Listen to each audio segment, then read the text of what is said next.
بسم اللہ الرحمن الرحیم۔ ایک نوجوان نہر کے کنارے وضو کر رہے تھے۔ نہر میں سے ایک سیب بہتا ہوا آیا، انہوں نے سیب اٹھا لیا اور کھا لیا۔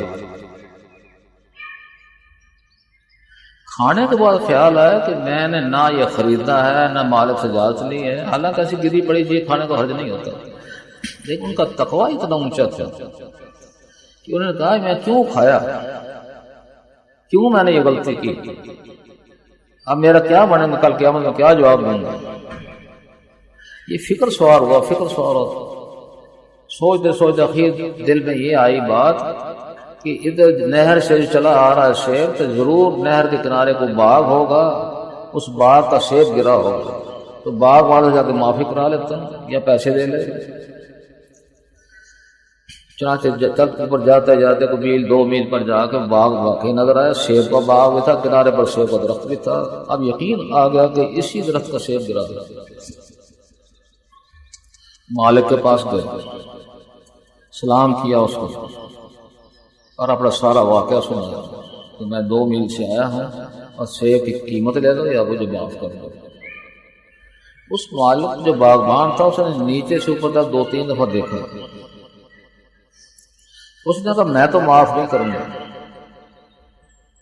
انہوں نے کہا مہربانی کرو معاف کر دو، کل قیامت دن پر نہ چھوڑو، حقوق العباد کا معاملہ بڑا سخت ہے، وہاں نیکیاں دینی پڑیں گی، مہربانی کروائی۔ اس نے کہا میری 2 شرطیں مانو تو میں معاف کروں گا ورنہ نہیں معاف کروں گا۔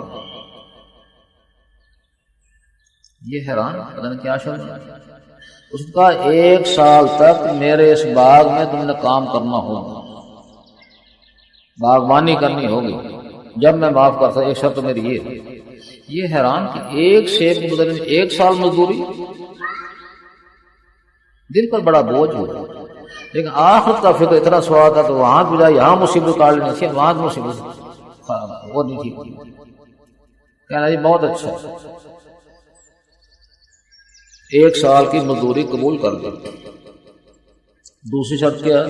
دوسری شرط یہ ہے کہ میری ایک لڑکی ہے، وہ آنکھوں سے اندھی ہے، کانوں سے بہری ہے، زبان سے گنگی ہے، اس کے ہاتھ بھی نہیں اور پاؤں بھی نہیں ہے، اس سے تم کو شادی کرنی ہوگی۔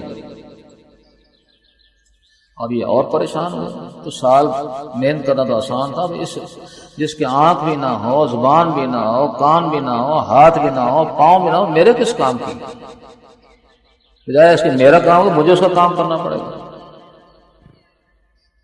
بڑے پریشان، آخرت کے خوف میں مجبور کر دیتا ہے، بہت اچھا یہ بھی مانگ لیتا ہے میرا معاف کر دینا تم کو، جو سیب ہے مجھے معاف کر دینا، بہت اچھا، سن کام شروع کر دیا۔ 2 دن کے بعد باغبان نے مالک اچھا دوسری شرط بھی پوری کرو، نکاح کر لیا، بہت اچھا، میں نے مان تو لیا ہے، نکاح کر لیتا، نکاح کر لیا۔ پھر مالک نے کہا یہ وہ فلاں مکان ہے، وہ تمہاری بیوی کے لیے میں نے مختص کر دیا، تمہارے لیے وہ مکان ہے، جاؤ تو میری بیوی کو آج جاؤ۔